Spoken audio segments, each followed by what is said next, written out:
Hai Sobat Berkawan, ketemu lagi nih di episode Tech Talk Berka Podcast hari ini yang tentunya kita akan membahas mengenai teknologi terkini dalam dunia IT yang semakin hari semakin berkembang. Nah, seperti biasa kita kenalan dulu ya. Hari ini saya Arinta ditemani oleh dua tamu spesial. Yang pertama ini dengan Mas Badawi dari tim GE Healthcare Digital dan juga ada Mas Rizal dari tim Solution Architect Cloud di Berka Hardaya Perkasa. Halo Sobat Berkawan. Thank you banget nih sebelumnya buat Mas Badawi sama Mas Rizal yang sudah menyempatkan waktunya ya untuk berbagi ilmu dan informasi di Berka, di Tech Talk Berka Podcast hari ini.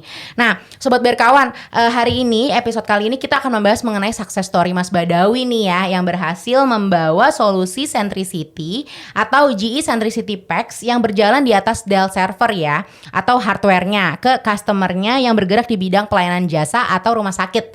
Betul ya Mas ya? Yeah. Oke, mungkin sebelumnya nih Sobat Berkawan perlu diinfo dulu nih ya, GE Centricity PACS ini tuh apa sih Mas? Mungkin banyak yang nggak tahu ya PACS itu apa. Padahal sebenarnya nih Sobat Berkawan mungkin udah tahu atau udah melihat atau mungkin sudah merasakan teknologi ini, tapi nggak tahu namanya apa. Mungkin boleh di-share dulu nih Mas nih, GE Centricity PACS itu sebenarnya apa sih? Oke, thank you. Ya, jadi Sobat Berkawan, pertama mungkin Sobat Berkawan pernah ke rumah sakit tentu ya. Ketika kita ke rumah sakit itu tentu kan ada banyak alat-alat medis dalamnya. Nah, sebetulnya GE itu selain bergerak di bidang alat medis sebagai bagian dari healthcare, itu juga punya digital solution untuk di jasa kesehatan. Jadi kalau Sobat Berkawan pernah ke rumah sakit, misalnya pernah dikatakanlah periksa CT scan gitu ya. Nah, mungkin itu kan juga menggunakan equipment dari GE. Nah, tapi kalau misalnya zaman dulu gitu ya, kalau kita ke rumah sakit, itu kan biasanya setelah kita di CT scan, kita bawa pulang film tuh. Oh iya benar. Yang ukurannya besar-besar. Iya, yang nggak boleh dilipet itu kan ya Mas ya? Betul. Nah, karena nggak boleh dilipet-lipet, menarik tuh. Jadi dulu karena nggak boleh dilipet-lipet, biasanya itu film berakhirnya di mana? Di atas lemari. Bener, gitu ya. Nah, berdebu. Betul, karena itu yang tempat yang paling gampang untuk menyimpan film yang ukurannya sedemikian besar. Yes, betul banget. Nah, maka seiring perkembangan teknologi, maka gambarnya itu sekarang dibuat dalam bentuk digital. Jadi, kalau kita ke rumah sakit di CT scan tadi, itu format gambarnya disebut dengan DICOM. Digital Image Communication on Medicine. Nah, solusi yang bisa menangkap gambar DICOM lintas vendor disebut dengan PACS. Picture Archiving Communication System. Jadi sebetulnya GE Centricity PACS itu adalah sebuah digital solution di kesehatan yang fungsinya untuk menangkap gambar dari berbagai macam alat gitu ya. Alatnya bukan hanya GE saja, karena kan kalau di rumah sakit tentu selain GE juga ada merek-merek lain di situ. Itulah sebetulnya apa yang disebut dengan PACS. Gitu kira-kira. Jadi kalau misalnya sekarang Mbak Arin ke rumah sakit, yang didapat bukan lagi film yang gede-gede tadi tuh. Tapi kan dari sekarang rumah sakit yang memberikan dalam bentuk apa? CD misalnya gitu ya. Atau dalam bentuk flash disk. Atau bahkan nggak dapat apa-apa. Karena kan dia nanti diberikannya dalam bentuk link supaya si pasien bisa ngebuka gambar secara mandiri.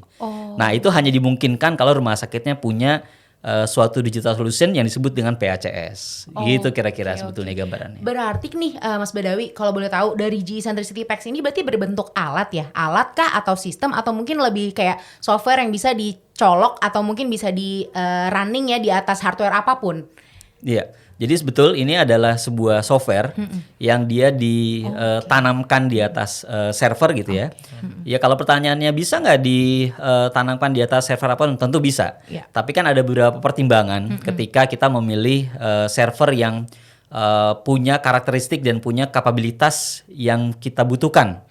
Karena kan kalau rumah sakit nggak mungkin nih misalnya, oh sorry, layanannya berhenti dulu ya karena servernya rusak misalnya. Nah itu kan nggak mungkin juga tuh. Langsung dikomplain. Betul. Jadi itu juga sesuatu yang jadi pertimbangan GE ketika memilih perangkat yang akan digunakan sebagai bagian dari implementasi PACS. Gitu kira-kira Mbak. Oke. Nah Mas Badawi, kalau kita bicara tentang rumah sakit nih, kan banyak banget ya polinya. Ada poli mata, poli gigi, bahkan sekarang poli gigi aja, poli mata ada banyak yang bersentuhan dengan yang namanya ronsen juga. Nah kalau di rumah sakit ini siapa sih Mas pihak atau departemen yang bisa menggunakan alat ini atau solusi ini? Oke, ini menarik nih. Jadi tadi ya kalau kita berangkat dari cerita awal dunia kesehatan yang tadi katanya kalau CT scan itu pakai film yang gede-gede, kemudian sekarang seiring perkembangan teknologi ada namanya PACS, maka sekarang dokter di poli dia nggak perlu lagi nih filmnya dibawa-bawa ke poli. Nah, kalau zaman dulu kan ketika kita selesai diperiksa, itu kan kita mesti nunggu nih.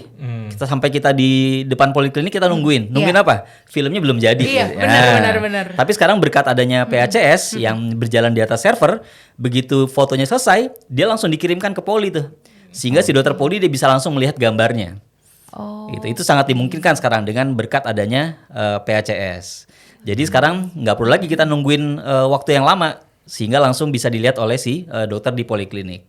Nah, menariknya adalah sebetulnya gini, PHCS ini yang menggunakan itu adalah satu tentu bagian radiologi, karena mereka yang berkepentingan dengan alat-alat di radiologi. Kemudian yang kedua, yang tadi Mbak Rin sebutkan tuh, dokter di poliklinik. Jadi ketika dia ngirim pasien ke radiologi untuk difoto gitu ya. Nah, maka nanti kan yang melihat adalah si dokter klinisinya. Kita biasa nyebutnya dokter klinisi atau dokter yang megang pasien lah gitu katanya ya. Tapi di balik itu semua kan sebetulnya adalah yang bermain dan punya peran penting justru teman-teman IT di rumah sakit. Iya, benar. Ya, walaupun penggunanya radiologi, penggunanya dokter poliklinik, tapi di balik itu kan sebetulnya si teman-teman IT itu yang banyak berkaitan dengan alat PHCS-nya. Benar sih, Jadi yang nge-develop juga ya Mas ya. Betul. Dan mereka yang harus bisa maintain supaya PHCS-nya selalu terjaga. Iya, Begitu ya. Jadi kalau misalnya di sini ada sobat berkawan yang dari unsur IT rumah sakit, nah saya rasa sudah sangat familiar nih dengan bahasan kita kali ini gitu ya. Gitu. Mudah-mudahan begitu. I see, bener sih. Nah Mas, kalau misalnya bicara tentang solusi, sebenarnya kan solusi di dunia IT ini banyak banget ya. Mungkin boleh nih di-share ke sobat berkawan, kenapa sih harus pakai solusi dari GE Centricity PACS ini dan bukan solusi lain? Kira-kira fitur software yang ada dalam Centris ini apa sih yang spesial? Jadi setiap rumah sakit tuh, mendingan pilih GE Centricity PACS aja gitu. Wah, ini jadi jualan ya? Nggak apa-apa dong, kan kita promosi ya, sekalian berbagi ilmu. Iya. Jadi gini sebetulnya. Menariknya adalah GE ini kalau Mbak Arin ingat, ini kan perusahaan yang punya historical sangat panjang ya. Iya. Didirikan oleh Thomas Alva Edison di tahun 1889 dan sampai saat ini masih eksis. Nah, GE itu lebih dulu membuat kalau di kesehatan ya, lebih dulu membuat alat-alatnya. Jadi CT scan, MRI, X-ray, ultrasound itu jauh lebih dulu dibuat dibandingkan digital solutionnya. Sementara digital solutionnya, kalau kita bicara khusus dengan PHCS ya, ini lahirnya baru sekitar 25 tahun yang lalu dibandingkan dengan alat-alat CT MRI yang sudah puluhan tahun. Nah, GE ini bukan berangkat dari perusahaan software, tapi memang berangkat dari perusahaan medical equipment. Sehingga PHCS-nya itu juga dia melengkapi dirinya dengan apa yang sekarang hanya tersedia di medical equipment. Jadi karena dia bukan perusahaan software, maka tingkatan lebih lanjut dari PHCS-nya menjadi lebih banyak dibandingkan dengan teman-teman vendor PHCS lain yang dia mungkin berhenti nih sebatas di PHCS. Tapi karena GE adalah medical equipment company dari awal. Iya, maka dia melengkapi diri dengan berbagai macam solusi. Bukan hanya PHCS saja. Nanti lebih menarik lagi kalau kita bicara misalnya kalau PHCS itu kan bisa mengcapture data DICOM. Tapi gimana data-data yang non-DICOM? Kan di rumah sakit itu banyak tuh data-data yang non-DICOM. Misalnya kalau Mbak Arin pernah di endoskopi gitu ya, itu kan video tuh. Kemudian kalau di lab itu nanti outputnya PDF misalnya. Nah, gimana kita bisa mengcapture itu semua tuh? Itu kan harus ada juga yang bisa mengarchiving. Nah, maka GE punya solusi lain namanya Vendor Natural Archiving atau Centricity Clinical Archiving. Bisa mengcapture segala macam data-data medis yang ada di rumah sakit. Nah, jadi kalau pertanyaannya tadi kenapa harus GE? Ya karena GE mungkin yang portofolio digital solution di kesehatannya cukup lengkap. Iya, kita bisa menghandle segala macam workflow yang ada di rumah sakit gitu. Jadi bukan hanya radiologi saja, termasuk juga kardiologi, onkologi dan segala macam gitu. Jadi ya kalau di kesehatan bilangnya segala macam ologis lah gitu ya. Jadi gitu. Belakangnya ologi. Yang ada ologi ya. Betul. Berarti ini bicara soal jam terbangnya GE juga sebetulnya ya Mas ya. Jadi membedakan dengan perusahaan lainnya atau vendor lain gitu ya. Nah Mas, kalau bisa di-share nih mungkin secara dari sisi pandang atau rumah sakit ya. Misalnya kan mungkin ada orang yang di rumah sakit yang bukan orang IT, jadi nggak ngerti dari secara sistem, nggak ngerti dari secara teknis gitu ya. Kalau dari benefit dari yang bisa diterima oleh rumah sakit itu dengan menerapkan GE Centricity PACS ini apa sih Mas? Nah, menarik nih. Jadi sebetulnya semuanya berpulang dari cerita yang awal tadi tuh ya tentang film gitu ya. Jadi dulu kan biaya terbesar di radiologi itu adalah belanja film. Bener sih. Dulu Ya mahal kan? banget Mas kalau mau radiologi itu bisa berjuta-juta ya. Iya. Sekarang murah? Enggak juga kan? Enggak juga sih. Terakhir kapan ya radiologi ya Mas? Kapan terakhir ke radiologi? Wah, udah nggak inget. Udah nggak inget ya.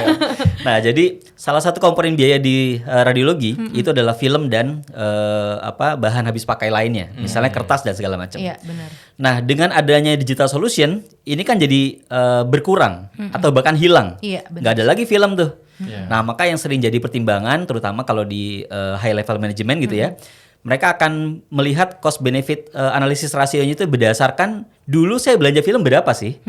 Kemudian kalau saya sekarang pakai PACS jadi berapa saya belanja filmnya? Itu yang biasanya mereka akan hitung. Ya. Worth it nggak nih? Artinya kalau saya beli sekian rupiah PACS bisa nggak menggantikan belanja film? Tentu sangat mungkin. Yeah. Dan itu yang sering kali kita simulasikan. Jadi ketika rumah sakit sedang mempertimbangkan mau beli PACS, biasanya kan mereka akan nanya, ini kalau saya beli segini, ini sama dengan belanja film saya berapa lama, gitu ya. Dan kita ada Dibandingkan, di-compare ya, betul, Mas. betul. Kita ada success story beberapa rumah sakit gitu ya. Jadi kalau saya boleh sedikit cerita, ada 2 rumah sakit besar di Indonesia. Satu ada di Jawa Barat, satu ada di Makassar gitu ya, di Sulawesi sana. Ternyata setelah pengadaan atau implementasi PACS, mereka berhasil, kalau di Makassar itu mereka berhasil menekan pengadaan film itu sampai dengan 70%. Wow. Jadi bisa dibayangin tuh. Belanjanya mungkin gede gitu ya. Karena seringkali orang Indonesia ini berpikir, saya mau dong punya software yang bisa begini, bisa begini, bisa begini. Tapi nggak mau bayar. Nah, begitu di ujung-ujungnya, kok software aja mahal gitu ya? Iya, Itu kan sering begitu ya? Yes, Nah, tapi benar-benar. sebetulnya kalau kita melihatnya secara rasional, itu tentu semua bisa dihitung. Iya. Kemudian contoh yang paling ekstrim tadi yang di Jawa Barat gitu ya. Kalau di Jawa Barat itu bahkan mereka setelah 1 tahun, mereka berhasil menekan penggunaan film sampai dengan 90%. Wow. 10 ya. Jadi sebetulnya bisa dihitung kan ya, secara rasional berapa sih sebetulnya yang dilakukan penghematan gitu ya Iya, setelah penggunaan PACS. Itu baru dari satu tuh. Belum kalau nanti bicara kertas, Iya, ya kan? betul lagi. Belum lagi kalau dari time saving yang dihasilkan. Iya. Dulu pasien harus nunggu sampai keluar hasil. Iya. Sekarang begitu saya diperiksa, satu juga langsung kelihatan. Iya. Artinya kan berarti waktu yang dibutuhkan untuk melayani pasien menjadi semakin singkat. Yes, benar. Artinya semakin banyak pasien yang terlayani dengan baik gitu ya. Itu pentingnya. Betul. Cuan lagi ya, Mas. Iya. Rumah sakitnya Rumah ya. sakit kan jadi bisa terima pasien lebih banyak. Iya, Iya, benar, Ya kan? benar. Nah, itu kan ujung-ujungnya semua bisa dihitung sebetulnya secara materi gitu ya. Iya, iya, benar-benar. Berarti tetap ini ada benefit yang bisa diambil dari sisi komersialnya rumah sakit juga sebetulnya ya, Mas Iya, ya. Selain dari kemajuan teknologinya gitu ya. Pastinya kan sobat berkawan juga kalau datang ke rumah sakit yang teknologinya bagus, pasti akan kayak wah gila ini rumah sakit keren banget. Gue besok kesini lagi deh kalau sakit gitu ya. At the end akan jadi pelanggan lah gitu ya, betul. berkelanjutan. Oke. Mas bisa bicara soal software ini kan pasti perlu yang namanya implementasi atau konfigurasi ya, Mas ya. Nah, kira-kira berapa lama sih ya waktu yang diperlukan untuk solusi GE Centricity PACS ini untuk bisa berjalan di atas hardware atau server gitu. Nah, dan tipikal konfigurasinya ini seperti apa? Apakah bisa menggunakan single server atau mungkin juga bisa menggunakan HA solution atau high availability? Oke.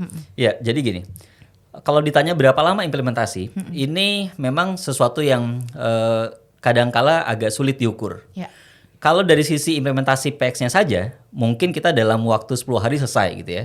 Tetapi karena dia adalah sebuah digital solution yang bisa dan harus mampu menangkap gambar dari berbagai macam modalitas, kita nyebutnya di rumah sakit modalitas nih. Iya, Jadi CT scan, Yep. MRI, X-ray, kita nyebutnya modalitas.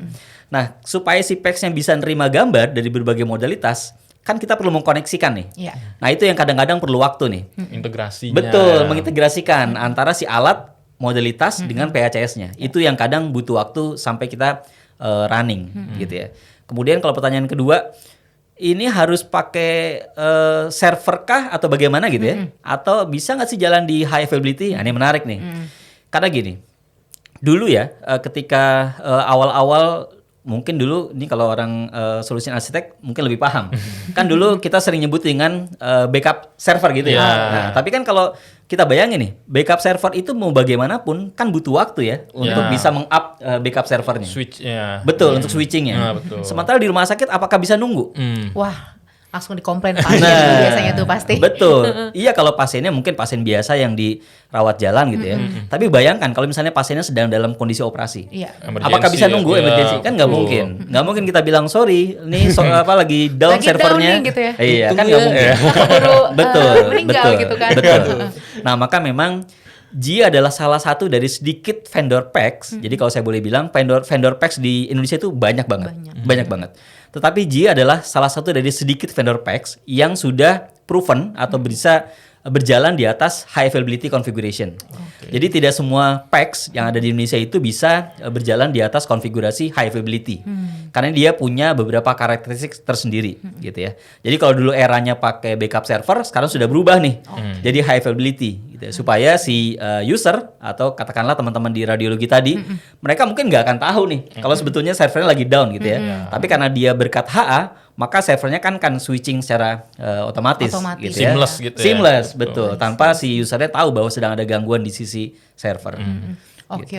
Nah Mas, bicara soal solusi baru, pasti kan ada beberapa pihak rumah sakit yang kayak, aduh ragu-ragu nih, bisa nggak ya, bener nggak ya apa yang dijanjikan. Kira-kira dari solusi G-Centricity PACS ini ada nggak sih demo atau POC yang bisa dijanjikan ke rumah sakit dulu nih?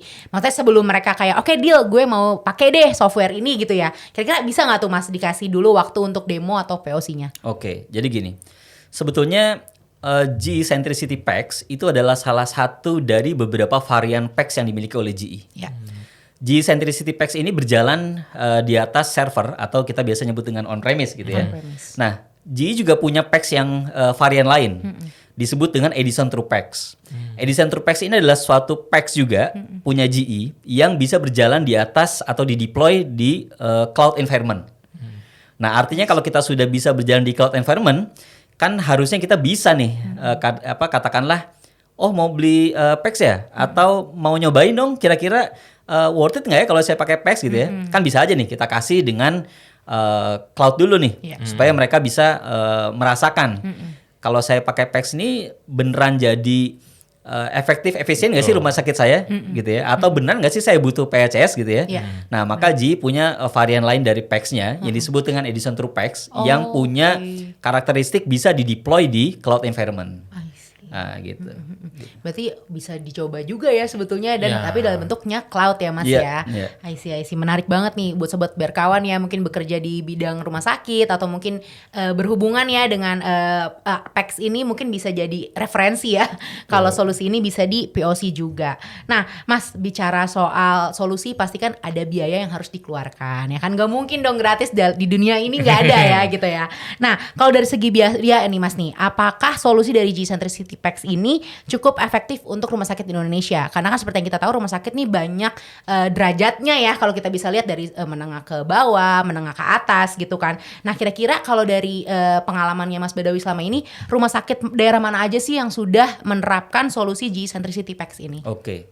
Jadi kalau dibilang coveragenya GE sampai dengan hari ini alhamdulillah sudah se-Indonesia.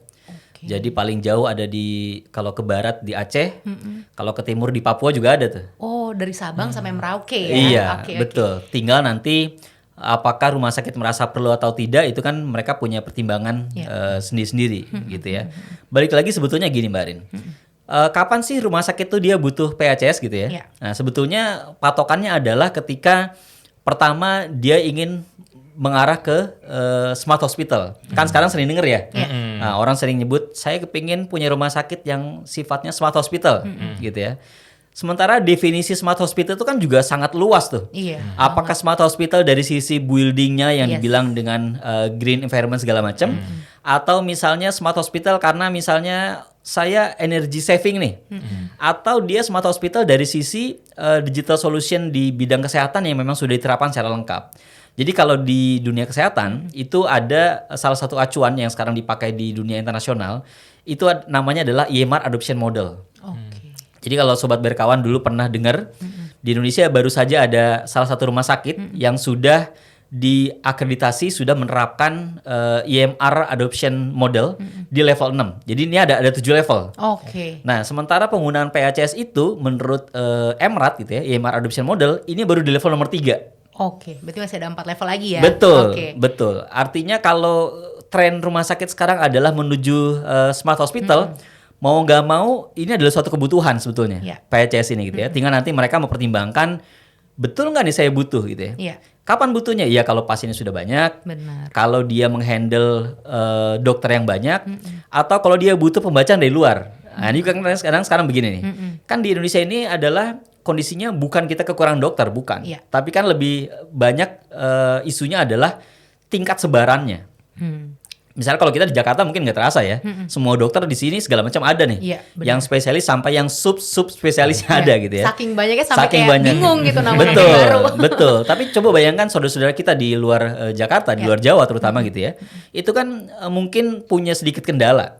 Nah, maka sebetulnya PHCS ini juga dia bisa dijadikan sebagai solusi. Supaya apa? Kalau misalnya dokter perlu second opinion dari sub spesialis lain, maka dia bisa kirimin gambarnya nih keluar rumah sakit. Dan itu hanya terjadi kalau dia punya PHCS. Iya. Nah, maka itu juga kadang-kadang jadi pertimbangan rumah sakit kenapa dia merasa butuh PHCS. Gitu Oke. kira-kira. Jadi mau nggak mau ya tetap harus ikut sama perkembangan zaman juga ya Mas Betul, ya. Kalau misalnya betul. mau rumah sakit ini jadi smart hospital gitu ya. Oke. Nah sekarang saya mau nanya nih Mas nih. Kalau untuk ini kan tadi kita dari awal membahas untuk mengencourage teman-teman yang bekerja di rumah sakit yang mungkin rumah sakitnya belum ada GE Centricity PACS ini. Nah bagaimana kabarnya atau situasinya bagi rumah sakit yang mungkin sudah punya solusi GE Centricity PACS ini? Kira-kira dari segi maintenance itu seperti apa? Maksudnya apakah ada kegiatan atau solusi berkelanjutan yang harus dilakukan gitu ya bagi rumah sakit ini? Mungkin kayak program ataupun apapun lah ya yang bisa menunjang kualitas dari solusi ini gitu. Ya, jadi kan sebetulnya walaupun ini disebut sebagai medical equipment atau alat kesehatan, kan secara harfiah sebetulnya dia sama aja dengan digital solution lainnya gitu ya, yang pasti perlu di maintenance.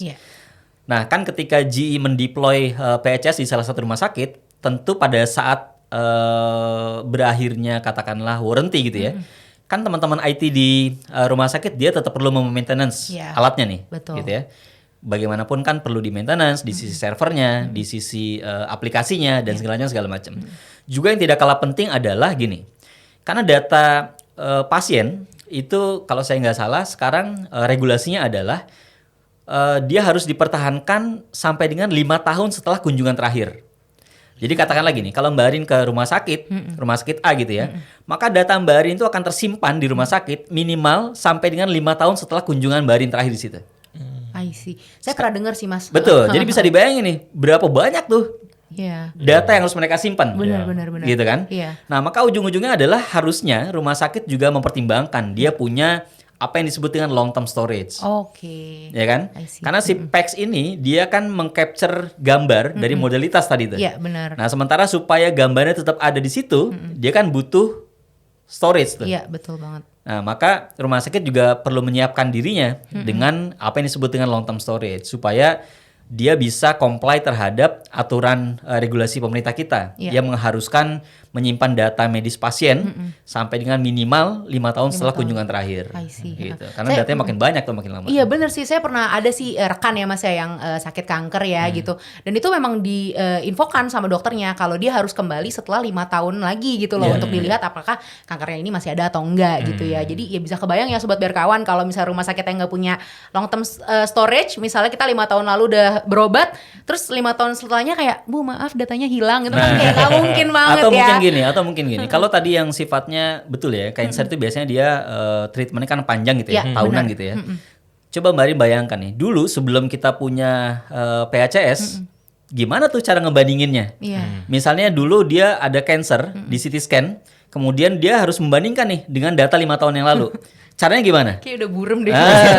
Fotonya mungkin udah nggak jelas lagi gitu ya. Benar. Tapi dengan PHCS maka dia sewaktu-waktu kapanpun mau kita panggil datanya dia tetap bisa tuh. Ya kan? Bisa dibandingin. Pun sama. Betul, dengan kualitas yang sama. Kenapa? Karena yang di capture namanya adalah data DICOM tadi tuh. Beda dengan kalau kita sudah print ke dalam bentuk film, kan pasti pudar. Iya, betul. Apalagi kalau printernya katakanlah misalnya menggunakan metode thermal gitu ya. Makin lama makin kena panas, hilang gambar itu lama-lama gitu ya. Jangan-jangan kita simpen di atas lemari, begitu kita ambil lagi udah tinggal filmnya aja, nggak ada gambar. Belum udah kelipet, aduh nggak kelihatan, nggak jelas gitu kan. Jadi nggak akurat hasilnya ya Mas ya. Oke, nah menarik nih bicara soal long term storage. Berarti kan kita bisa lihat ada yang namanya on premise sama cloud ya Mas ya.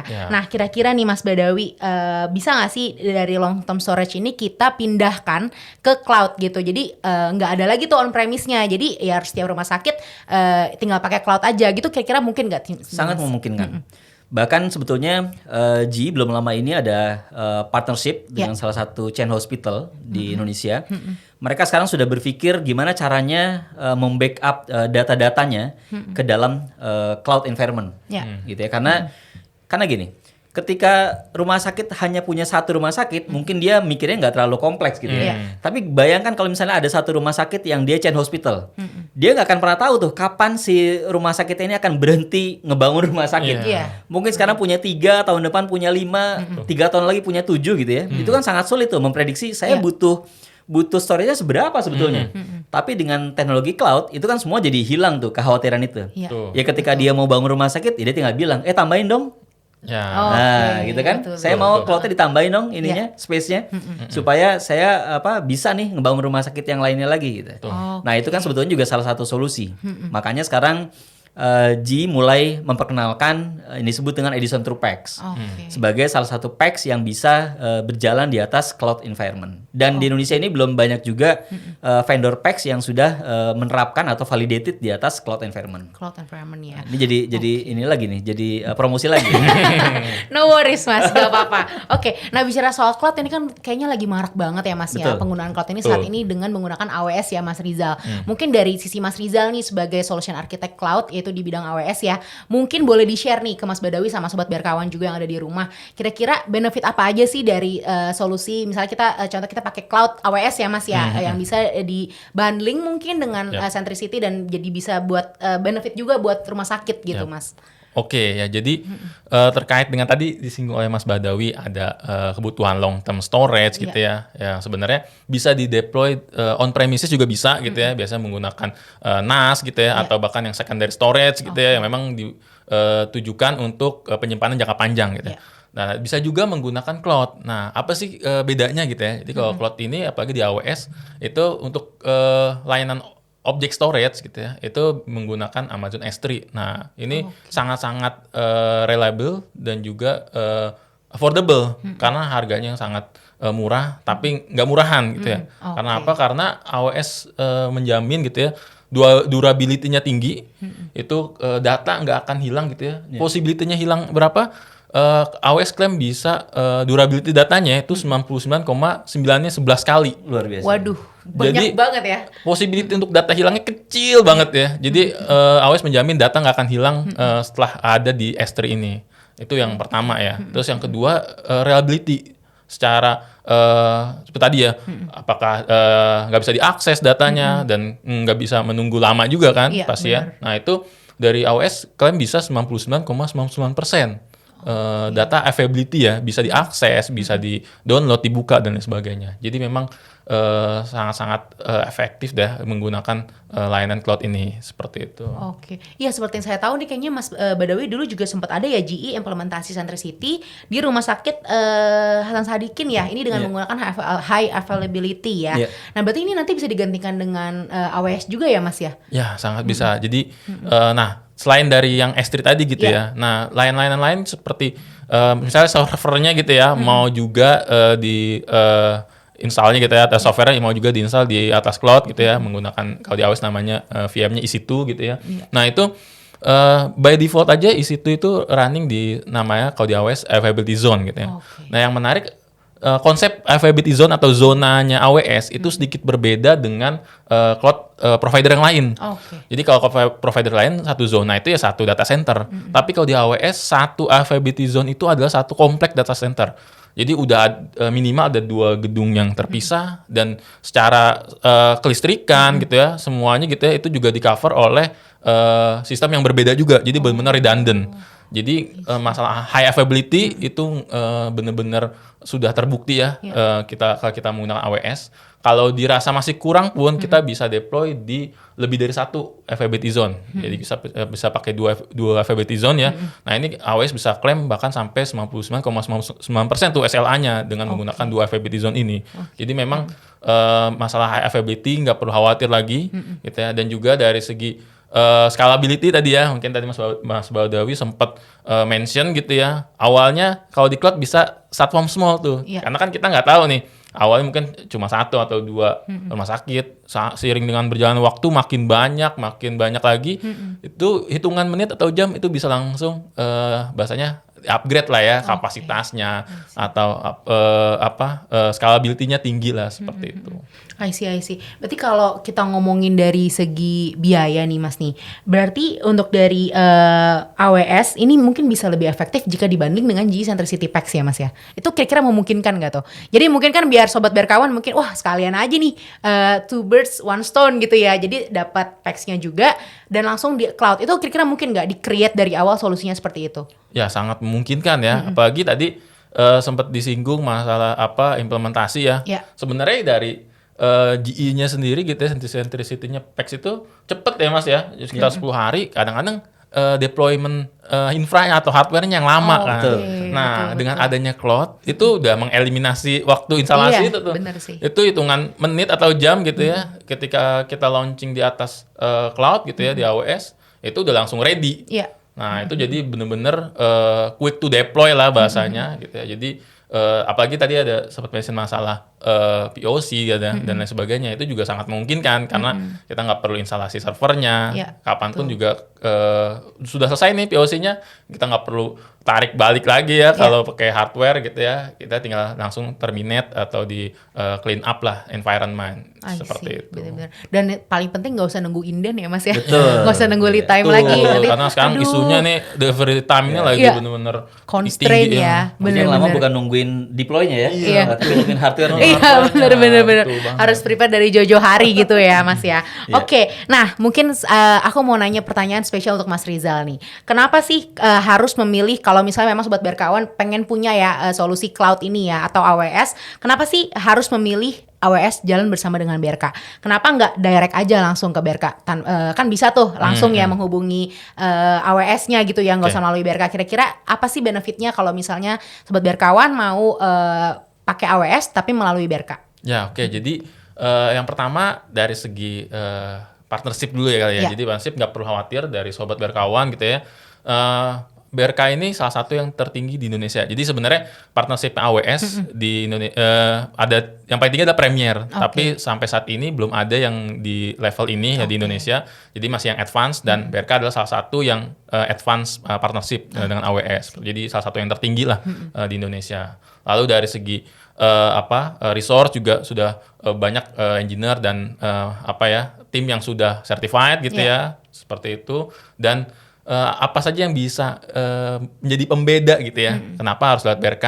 Jadi yang pertama dari segi billing kita bisa support billingnya gitu ya. Jadi nanti billingnya kalau misalnya langsung ke AWS itu kan bisa kita kalau register harus input credit card dan sebagainya gitu ya. Nah itu kalau kadang-kadang jadi isu tuh di finance gitu ya, harus maintain kartu kreditnya gitu ya, kartu kredit perusahaan gitu.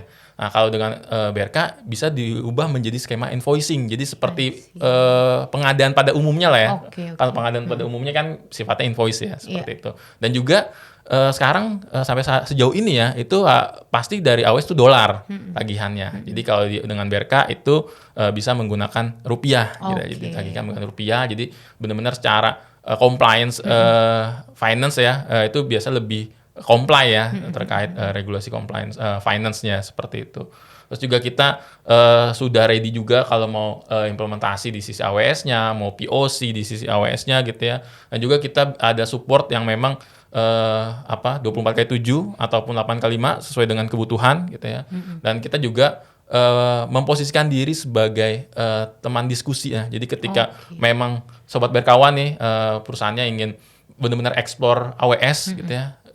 Karena dari AWS sendiri spiritnya adalah kita explore bareng-bareng nih. Nah, BRK sifatnya adalah menjadi teman diskusi. Jadi ada apapun, butuh workload apapun ya, salah satunya PACS ini jangan sungkan gitu ya, langsung hubungi dari tim BRK aja gitu ya, ada sales representatif dan lain sebagainya gitu ya. Kita bisa meeting baik offline maupun online gitu ya, untuk bahas lebih lanjut terkait kebutuhannya seperti itu. Berarti BRK juga bisa nyediain POC-nya juga ya Mas ya, untuk customer atau end user yang perlu ya mungkin ya. Betul. I see. Oke, sobat berkawan, ini menarik banget ya, dari GE Centricity Packs kita bisa mengalir ke AWS Cloud yang ternyata sebenarnya bisa jalan bareng juga atau bisa dibundling juga ya dua solusi ini ya. Mungkin sobat berkawan nih bisa jadi insight atau referensi ya untuk di perusahaannya, mungkin mungkin lagi butuh solusi PEX mungkin bisa ke GE. Kalau misalnya butuh solusi cloud-nya dulu aja mungkin nanti baru ke PEX gitu ya. Kalau untuk bagi teman-teman yang bekerja di bidang rumah sakit bisa juga menghubungi langsung ke BRK gitu ya. Oke, mungkin tanpa terasa nih Sobat BRKawan, kita sudah berada di penghujung acara ya dari Tech Talk BRK Podcast hari ini. Sebelumnya aku mau mengucapkan terima kasih banyak nih buat Mas Badawi sudah berbagi ilmu, terus info-info juga menarik banget ya tadi yang tadinya kita cuma lihat radiologi butuh apa gitu. Sekarang kita tahu ternyata namanya tuh PEX gitu ya.